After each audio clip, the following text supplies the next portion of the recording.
أعوذ بالله من الشيطان الرجيم.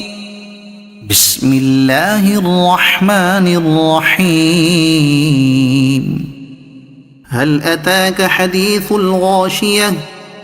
وجوه يومئذ خاشعة عاملة ناصبة تصلى نارا حامية تسقى من عين آنية ليس لهم طعام إلا من ضريع لا يسمن ولا يغني من جوع وجوه يومئذ ناعمة لسعيها راضية في جنة عالية لا تسمع فيها لاغية فيها عين جارية فيها سرر مرفوعة وأكواب موضوعة ونمارق مصفوفة وزرابي مبثوثة